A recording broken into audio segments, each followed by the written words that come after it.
Let's go and take a more in-depth look into the preset browser. So we'll come over here, click on the Show Preset button, and the preset browser slides out, and here we have all of the folders with the various lens flares. Now, as noted before, the number next to the folder name is how many lens flares are inside that folder.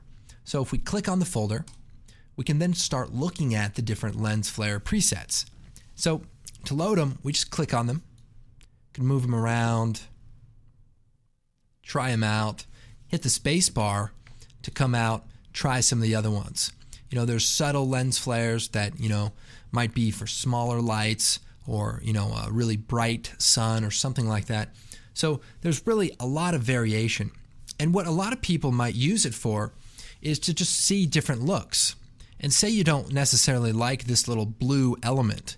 Well, you can load the lens flare, scroll down in the object stack, find that object that you don't like and hide it or even delete it.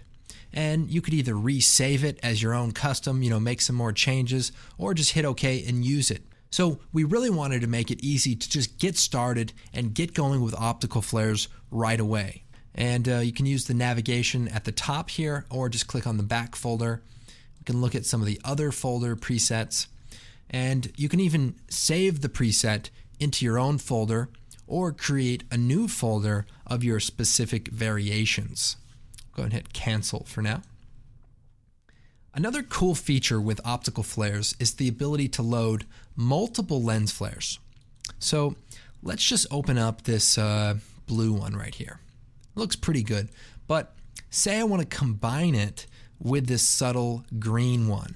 If I right click, there's an option to add to current. Now if I just click on it, it will replace it. And I can undo that.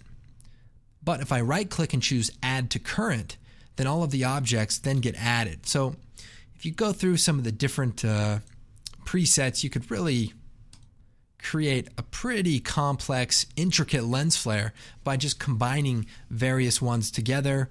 Now you might want to go through and delete some of the glow objects so that the lens flare doesn't get too bright.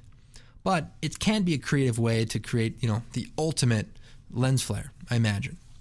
Now, inside of the plugin folder is the optical flares presets. Now, we use our own preset files to store all of the different information, and you can go in there, click on the lens flare presets, and you can copy them, back them up, save them, even send them to your buddy who has optical flares, and they can load them into their project.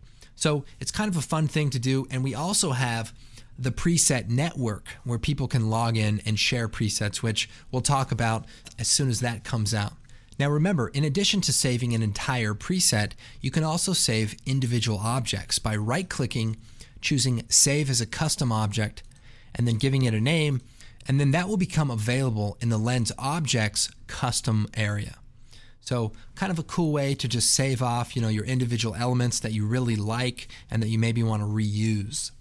The preset browser was designed to make it easy to try out different lens flare looks. So if I turn on the show background, here we have this futuristic scene created with the Cry engine. And if we come over here to the browser, we can click on some of the different presets and just try out different looks for our light. And it just kind of makes it cool to quickly go through, see what works and what doesn't work without having to spend a lot of time loading presets or doing any of that. You can just instantly click on them, get an idea of whether or not that's working or not. So that's a good way to use it in combination with the show background feature. So Optical Flares has the flexibility to create your own unique custom lens flare or get started right away with some of the great presets that you can use right now.